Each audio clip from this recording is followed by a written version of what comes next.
Sobočanka Anna Gordiaková sa v týchto dňoch dožíva okrúhleho životného jubilea 70 rokov.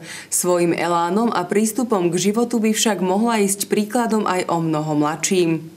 Aktívna občianka, dlhoročná členka klubu Sobočanov a denného centra, stála tiež pri zrode mestskej organizácie Jednoty dôchodcov Slovenska v Poprade. To je len časť života jubilantky Anny Gordiakovej, ktorú prijalo vedenie mesta. Bolo to skutočne pre mňa prekvapujúce a som nesmierne rada, že sa mi dostalo tej pocty, pretože v meste, čo sa týka kultúry, naozaj sme robili veľmi veľa. No a zrejme je to na očiach, ľudia si to všímajú a preto aj asi to poďakovanie. Prevažnú časť svojho aktívneho života venovala školstvu. Pôsobila v základnej škole v Spišskej Sobote, viedla ľudovú školu umenia, do dôchodku odchádzala zo základnej školy pionierskej. Aktívny život nezavesila na klinec ani v dôchodkovom veku. Práve naopak. Nechceme dopustiť, aby ľudia si domýšľali, že sú veľmi starí, že sú veľmi chorí, že majú veľa problémov.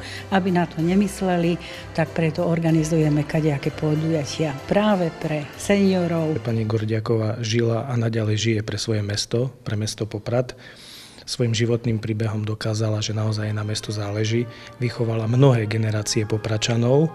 Naďalej je aktívna vo verejnom živote, zaujíma sa o verejné veci, organizuje, pripravuje, moderuje podujatia a je takým neúnavným motorom klubu Sobočanov.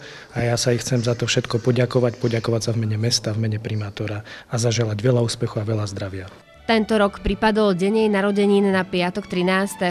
Podľa poverčivých čierny deň si však naplno vychutnala, tak ako každý jeden deň svojho života. Vždy som sa cítila ako si šťastná a rodičia ma naučili nerobiť si problémy, žiť proste optimisticky a optimizmus naozaj pomáha a lieči. Málo kto už vie, že Anna Gordiaková má aj druhé krstné meno, Antónia. Svojím spôsobom je teda menovkyňou s primátorom mesta, ktorý v tento deň oslávil svoje meniny.